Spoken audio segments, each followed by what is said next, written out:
Hello everyone and welcome back to my channel, Tomcat Stitchery.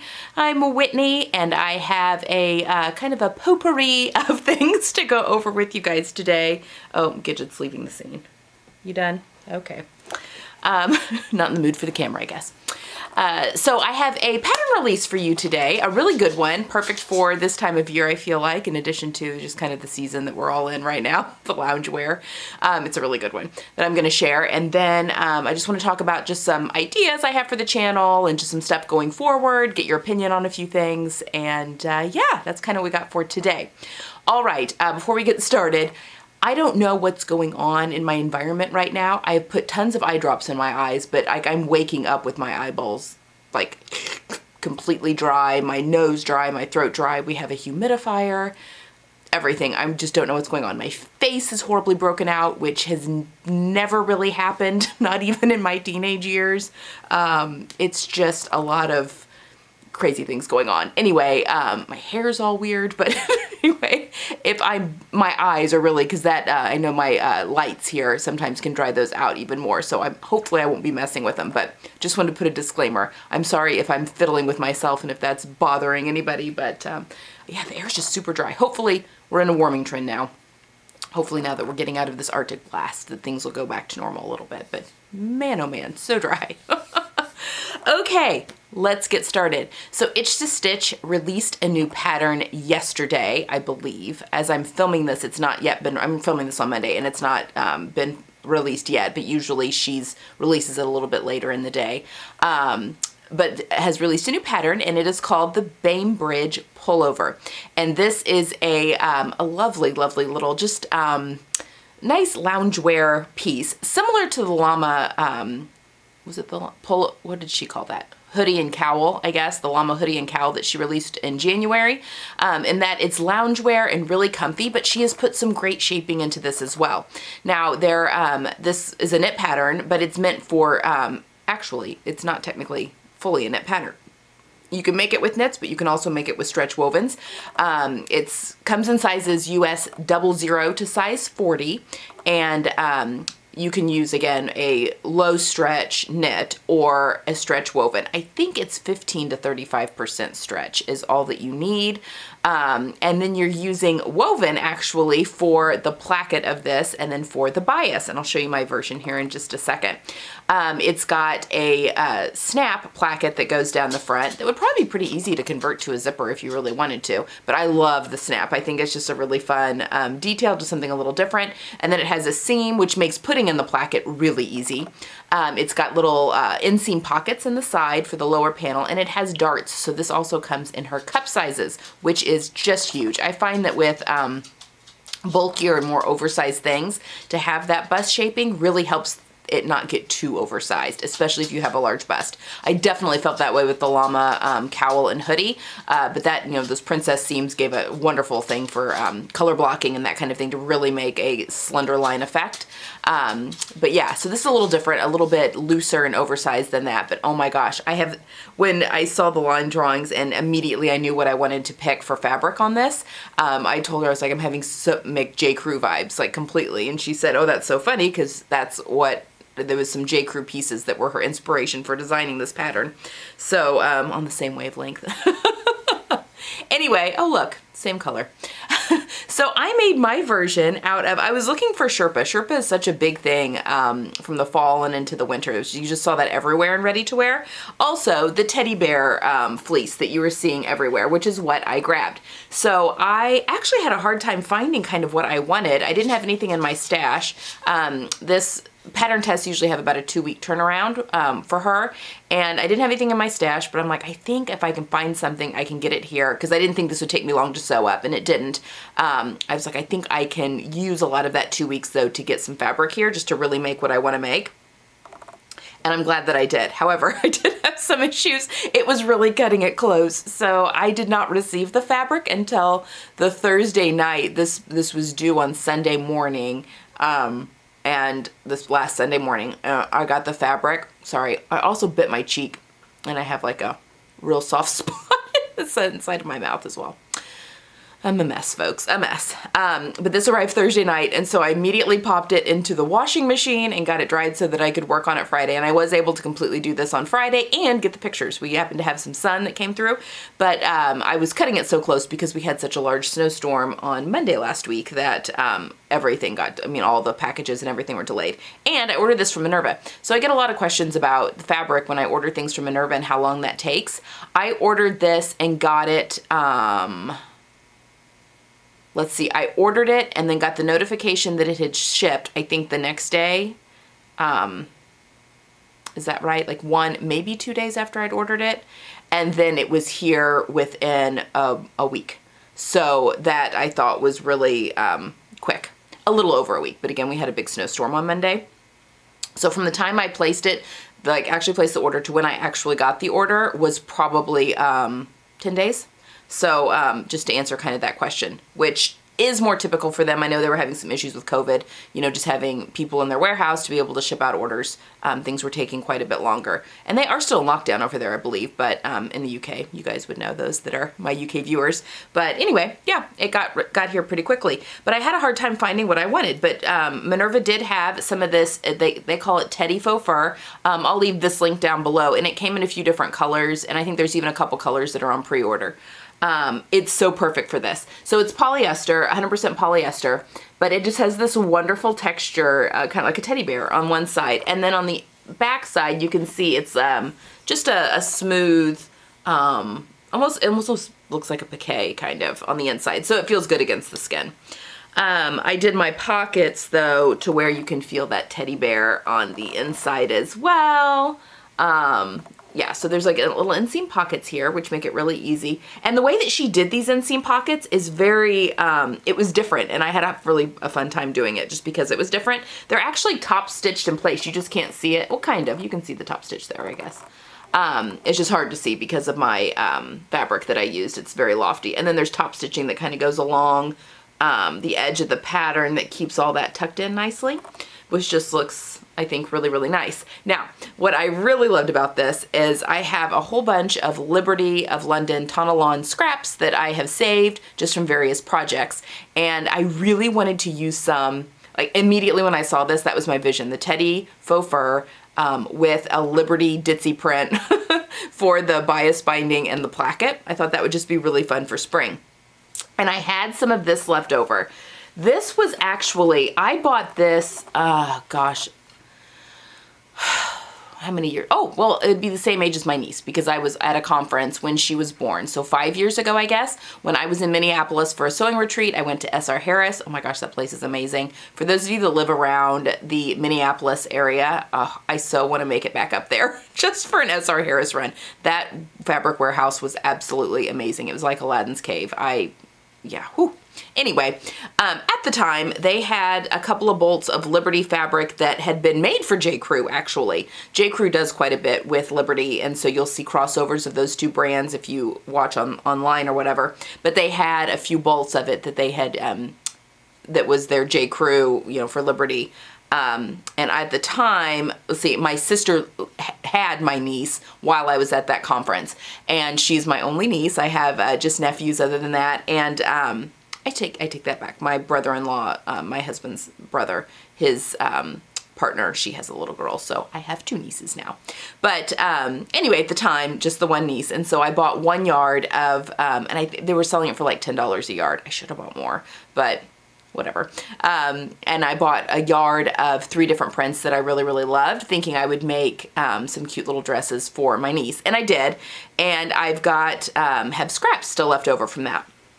I had just enough for this project.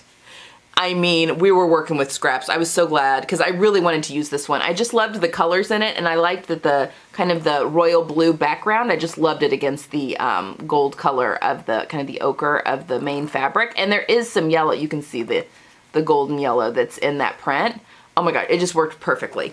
I mean, to the point that I made the bias tape for this. Now this pattern calls for, I made 2-inch wide bias tape. But I did mine a little bigger only because I think it actually calls for 1 7/8 inch where you're making 1 3/4 inch bias pieces, and then she's having you fold and then each end. But my bias tape maker, I wanted to be able to use it, and I had a 2-inch wide bias tape maker that then made 1-inch wide bias tape, or where it's 1/2 inch folded in on each side, or I had to go down to the 3/4 inch. And I thought that would be a little too, because you know, once it gets wrapped, that would be a little too thin. So I made mine 2 1/8 inch wide. I like it a little bit bigger because I feel like it folds. I might have been able to get away with just doing 2 inches on this, to be honest, because I did kind of fold over on itself like it was too fat in places. But anyway. You could also use store-bought bias tape for this as well. And I think you could actually use fold-over elastic if you wanted to, and that would be, you know, use a woven for the placket and use fold-over elastic for the edges. She just didn't want us to do that. There's not instructions for that in the pattern, so she wanted us to use the bias tape because we're testing the pattern. But I think for any other version, doing another version, you could definitely use a fold-over elastic instead, and that'd be really cool too. There's some really cool options of fold-over elastic as well. But it's got the bias tape on the hem, on the sleeves, and then obviously around the neck. Again, I made this all in, I don't know, maybe 3 hours, and that included making all the bias tape and cutting everything out. Now, this faux teddy fur did make a little bit of a mess. Not as bad as cutting out like faux fur. It wasn't like a polyester animal had exploded in my sewing room like that can be. But it definitely left a film of just fibers basically all over my cutting table, and then also in a few places over here at my sewing machine and stuff in my serger, because I used my serger to construct not all parts of it, because you do sew, I use my sewing machine to sew the side seams because those get pressed open. Well, I serged them and then pressed them open. So yeah, you're using both kind of, and you don't have to have a serger because most knit fabrics don't ravel anyway, or you could use a zigzag stitch. It has a drop shoulder on it, just a little bit of one. The stand-up collar, I don't know, I just think it's such a great, like, transitioning into spring little pullover. I can't wait. I have plans to make some new white jeans, and I can't wait to wear this with them. I think it would be great. My snaps, you can use any snaps really. I used just the plastic KAMsnaps that I have left over. They were just in my stash. I have these in white and black from when I used to do a lot of kids stuff. I would use those like in the crotch of onesies and pullovers and stuff like that, or like at the, you know, if it was like a little overall or whatever knit, I would use these at the top there. But yeah, I think that those work. I have like the handheld pliers that go with those KAMsnaps, which are just plastic, and they come in 100 different colors. I could have ordered a different color if I wanted to, but I kind of like the white. I think it kind of looks, I don't think it looks out of place with the print. So anyway, but yes, I used every bit of this fabric to the point where once I'd made my bias tape, I think I had maybe a foot left of bias tape when I was finished doing all of this, and everything else was unusable scraps. Like, I'm talking like shreds of fabric. I really didn't think I was going to be able to get out what I needed out of this, but I wanted it to work, and it did. So yes, that was definitely bias tape chicken as opposed to thread chicken. But it worked, and I was so glad that it worked because, again, I was working on a very tight time frame by that point, and I love it. So I will now pop pictures, footage of me actually in it, but I think that, yes, this is going to be a great transition piece as we get into a little bit warmer months. I say warmer. It's supposed to get up to 49 this week, so I'm going to call that a win. Actually, for my neighborhood walks, as things start to get a little bit warmer, something like that would be very easy just to throw on, do our, you know, 20-minute walk, and then be good. We still have a lot of snow that needs to melt before that can really happen, but we'll get there. Okay, so that is the newest pattern release. It's the Bainbridge pullover. It is on sale usually for the week of the release, so probably through next Monday, I would assume. I don't know that for sure. Sign up for her emails though. She does send out all of that, and I'll leave a link to the pattern down below, which is an affiliate link. I do have affiliate links with Itch to Stitch. But yeah, it's a really good one, and again, goes together super, super quick, and it's fun to use. I think fleece, it would be fantastic. A lot of the testers had used fleece. Minky fabrics would be kind of fun. The Sherpa, if you could find some of the Sherpa, again, all this teddy bear. Someone used a stretch wool jersey that just had very minimal stretch. That would be really good. I mean, yeah, kind of sky's the limit. You could use natural fibers or the polyester, the more active wear, kind of, yeah, up to you, sweatshirting. So anyway, yeah, another really good one from them. Okay, I want to talk a little bit about just kind of channel stuff. So I wanted to touch base a little bit on my knitting. I've been knitting like crazy pretty much since the fall, but a lot here recently. And you guys saw I did a knitting, 3 knitting makes that I had done. I don't know, when did I do that? Around Christmas probably, or right before Christmas. And I'd shown you some plans of things that I was gonna knit up next, and I'm actually working on some of those. And you guys have seen most of this. So I have finished my sweater that I used the hand-dyed yarn that I knit double with the mohair silk in the yellow, and then I finished that and I had it on the other day. It's so warm. It's so warm. But I'll show you guys that when I actually, as soon as I have finished this sweater, I'm going to show you that I'm working on right now for my daughter. As soon as I have finished this sweater, I'll do a video on some of my makes that will also include the matching cowl and mittens that I made for the hat you saw next time, and then the sweater that I just knit up that I talked about in that video, and you guys have seen that yarn. And then I want to show you this sweater that I'm knitting for my daughter right now. So I am making her, and you guys saw this yarn. I purchased this right after Christmas. This is Miss Bab's yarn, and this is in the Killington substrate.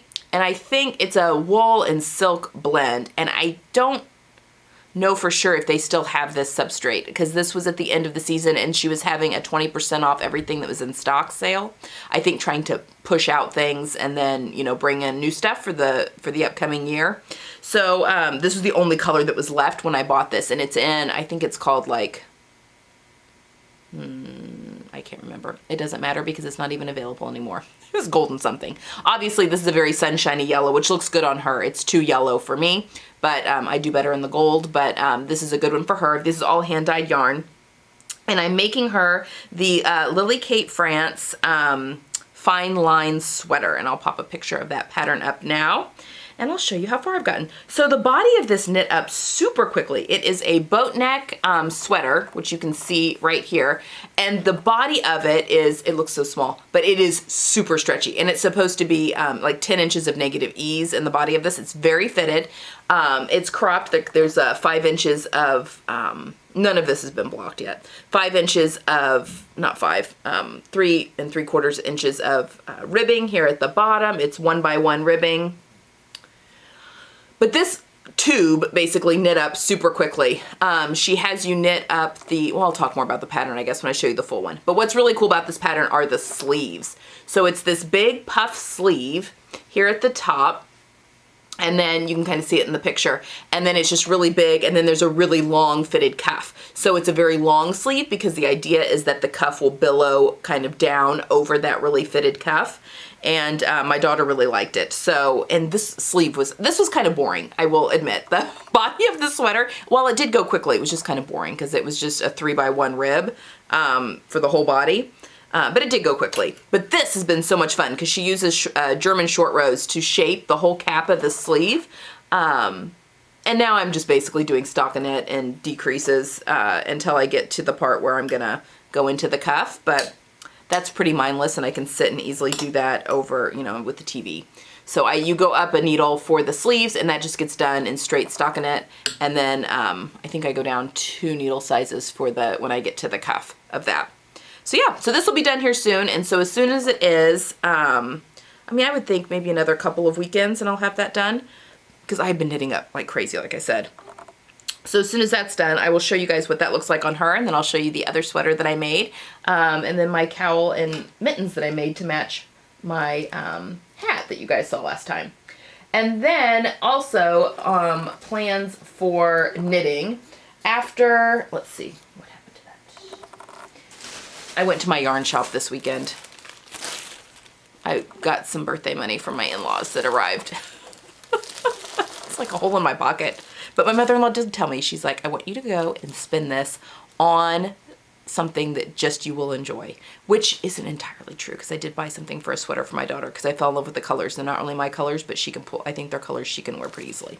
But anyway, one thing that I really wanted to do, and this will be my next thing that I cast on, I really, really, really want a ivory colored V-neck sweater vest. I've just seen that styled in so many ways. I'm doing all of this research for spring sewing for the channel for you guys. I'll be doing here really soon streetwear or street style, ready to wear looks, and then patterns to recreate them. And I can also talk about fabric and stuff too if you guys would like. But I saw quite a few things of the fitted sweater vest, which is very 90s, which I was a teenager in the 90s, with the big blouses underneath that have like the big statement sleeves. And I was like, I really need an ivory sweater vest, but I want to knit one. I don't want to sew one. So I went and I got, I'm going to be making the, oh, what's this one called? The Friday V-neck slipover from PetiteKnits. And I feel like all their patterns do the double fingering weight with the lace weight, like mohair. But I've gone with this Juniper Moon Farm. This is their Findley, which is an extra fine merino wool and mulberry silk blend. Fingering weight yarn in this beautiful ivory color. And then I'm going to pair it with some Rowan yarn Kidsilk Haze. And it's just 100% or 70% mohair, 30% silk. And to make my ivory covered sweater vest. So I went into the yarn shop specifically for this. And I'm pretty sure I only need 770 yards to do the vest. And I have 800 here in this. And then I had to get 3 balls of this. I'm going to roll these into cakes though. I like knitting out of cakes better. So, so that is what I went into the yarn shop for. That's going to be the next thing that I knit. And I think that will knit up really, really quickly. And then you guys saw this yarn also that came from Miss Babs. I showed you guys this when I showed you the yellow yarn for my daughter. This is going to become a cardigan after the, like a kind of a cropped cardigan. But again, I've got outfits I want to pair this with. So, so this will be happening after the sweater vest. And then this is what I spent this is definitely what I spent the most money on. I just fell in love with this. And I had so much fun knitting my sweater that I made with the ridiculous hand-dyed yarn. I just thought that this was gorgeous. Now this has got pink in it, which is not for me, but it does have kind of my sherbet orange. And then it's got the purples in there. And then this is like a dark, like a chocolatey brown, almost, it's hard to tell, chocolatey brown plum kind of color. Anyway, I mean, there is pink in there, so I don't know that this is going to knit up best for me. So, but my daughter, I think, since she's more of a spring palette, I think, can definitely do this. And I got this to go with it, which I think will, based on when I knit up, it's the same yarn I used for the sweater that I'll show you guys, both just different colors. I noticed that it's amazing how much this will change the color of this. And my yellow that I used, I think definitely gave the sweater an overall feeling of yellow and warmth, which I love. But I mean, you can still see the variation in the yarn, in the variegated yarn. But I really loved it. But I think that this will tone this down a little bit. So I've got these two. I'm not in a real rush for this because probably she hasn't even picked out the pattern yet. It'll probably be a petite knit pattern. Maybe the balloon sweater. I'm working on the balloon sweater for myself right now in the teal yarn, which will happen probably not until the fall. But my goal for this one is for her birthday, which is not until September. So I've got plenty of time to get going on that. And typically my knitting does slow down once the weather does warm up. So, you know, we'll see. We'll see how that gets on.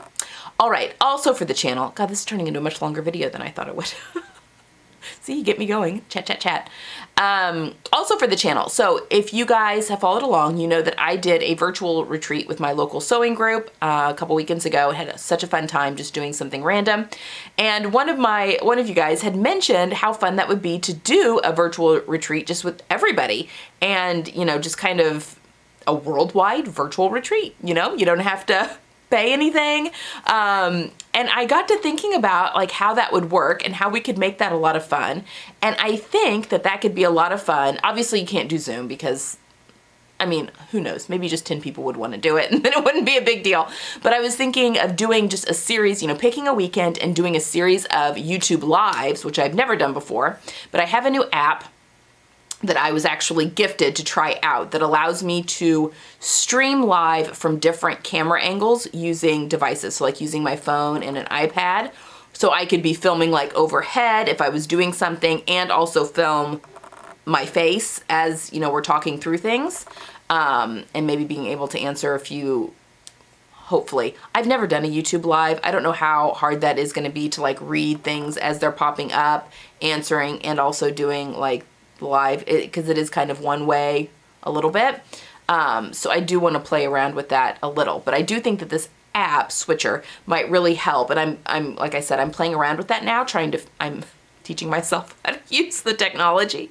But I think that could be really cool. But if I did a series of YouTube lives over the weekend at varying times so that people in Australia could also join in, like maybe for my later night ones that I maybe did, I need to figure out exactly what time differences are in different areas, but you know, doing at different times of day, doing like an early morning one, so like the UK people could easily join, or the European people in Europe could join, and then, you know, just the different parts throughout the US as well. But that's kind of my thought, you know, just having, and you could join in as many or as less as you want, and then have a hashtag for Instagram where everyone can kind of show what they've done. Like TK virtual sewing retreat or something, or virtual retreat, TK virtual retreat. But yeah, let me know what you guys think about that. It'd be something you would even want to participate in. And the only rules would be, I mean, it would be free because it's just a YouTube live. The only rules would just be, you have to do something completely selfless. Just sew something that you're just feeling compelled to sew for no reason. Because that's kind of the rules with my local sewing chapter, our sewing retreats. You just have to sew for yourself. And that's what I did when we did our virtual retreat a couple weekends ago, and it was just a good thing. So that's kind of what I'm thinking. Yeah, and just kind of seeing where that takes us. You know, maybe it would be something that would become like a quarterly event. You know, once a quarter we do a weekend of virtual sewing. I mean, if it's a lot of work, maybe a twice a year thing, I don't know. Just to kind of see how that would play out. But I don't know, I could feel like with the YouTube lives, like maybe I could show a couple of things, like a technique or I don't know, something like that. But then we could, on Instagram, post what we're making throughout the weekend, and then we could comment on everyone's, you know, if you follow the hashtag, then you could easily comment on what everyone's making. And yeah, I would kind of, as best we could, make it all be together and just kind of sewing, and even like with the Instagram, maybe even getting some feedback if you're having, you know, fit issues, and just making it a whole group effort for everyone, you know, just to kind of chime in respectively, of course. Only, yes, constructive criticism only if it's asked for type thing. Definitely, you know, no unsolicited advice, you know, definitely one of those things that only if someone says, I'm having fitting issues, what would you suggest type thing. You know, maybe police that a little bit. We want to be kind. But yeah, that's kind of what I'm thinking. So yeah, let me know down below what you think about that. Okay, so that's just kind of, I'm thinking end of March maybe type time frame for that, maybe April. Sorry, I almost made it through the video. We've got, my kids will be out of school for spring break. We're not going anywhere, but I probably won't want to do it around there just because they're going to be home. But maybe after that, like April, after Easter type time frame maybe. But going forward, okay, so Friday we've got the final of the one pattern 3 ways of my shirt, and I'll be making kind of a shacket type shirt for shirt/jacket for this final one, so that'll be up on Friday. And then after that, I would like to move on to, because it was suggested maybe doing a top pattern, a bottom pattern, and then like a topper pattern, where theoretically you could use just those 3 patterns to do a whole bunch of module sewing, which I think is a fantastic idea. You guys know how much I love module sewing. My battery's gonna die. 2 seconds. Sorry about that. Okay. So anyway, moving on to the next one then would be bottoms, and I'm thinking of doing a pant pattern, because I would like the idea of, you know, maybe doing like a full-length pant, a short, and maybe like a cropped type style with that one.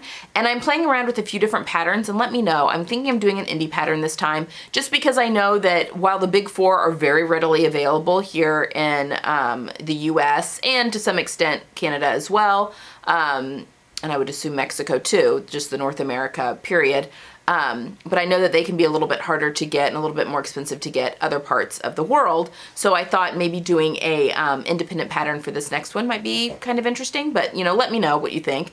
I was playing around a little bit with Closet Core patterns. It's actually their Jenny Overalls pattern. I have made the overall version shorts once, and I needed to do some tweaking to the rise of that. Closet Core patterns tend to be a little bit long in the rise for my body. I need to shorten it, usually like an inch. I had that issue with my Pietra pants too. But I have made their pants before, and I've also made their shorts, and they're a pretty great, you know, like a flat front but with neat pockets. They're a pretty great bottom pant. So I thought about that one as a possibility. I also thought I really want to try, is it Anna Allen patterns? Now these patterns have been out forever and I feel like everyone has made them. I just haven't yet. But her Persephone pants, and it is a jean, but it doesn't have pockets on the side because there's no side seam. So the fitting comes in through the back darts and stuff. It's those pants of hers that I really want to try, and then I'm gonna also get her Philippa pants, or Philippa, how would you say that? I have a Danish family that lives behind me, and their daughter's name is spelled like that, but they pronounce it Philippa, so I don't know. But it is a straight-legged jean pattern, but meant for selvage denim, so it's meant to have completely straight side seams. It does have side seams, but they're straight, and it's a straight leg jean. So I am gonna buy, but I don't really want to do that one for the one pattern 3 ways, because I just really want some white jeans. I've got some white selvage denim. But anyway, the Persephone pants, the picture that I'm popping up here, are the ones that I just think are interesting because there's no side seams. So all the fitting, I'm assuming, takes place in the darts and stuff in the back. And I just think that they just look really good on everyone, and I think that they could be a good shorts, long pants, like a real wide leg long pant, and also a cropped pant. And it could be fun to play around with different fabric and just seeing all the different variations you could get from those. So let me know if either of those two look interesting and like something you'd want to try, or you know, if there's another one out there that you really would like to see. And then we'll do a topper of some sort after that. And I'm still playing around with, I think I kind of know what I want to do, but I'm still playing around. I don't know. With which pattern I'm going to do for that one. So that is what I have got going forward and what I'd like for you to answer down below. I'm also trying to get better at answering my comments a little bit quicker. I know I've been a little late and taking me a little bit to answer comments here recently, and emails, which is just that, you know, I just get a lot and it can become overwhelming, but if I stay on top of things, it doesn't. So I need to come up with a better system. Anyway, that is all I have for this Tuesday. I hope you guys enjoyed this very chatty video, and I'm looking forward to everything the plans for the channel going forward. I think it's going to be a really good Tomcat Stitchery channel year. So looking forward to a whole bunch more creativity and sewing and fun and all that stuff coming up in the future. And yeah, I hope you enjoyed the Bainbridge pullover. It really is a good pattern. So you may want to go over and have a look at that, or even get on Instagram and see all the other testers versions as well. There's a lot of really good ones. Okay guys, that's all I have for today. I hope you're having a wonderful Tuesday, and I will see you guys on Friday for the final version of the One Pattern 3 Ways for the Vogue 8772.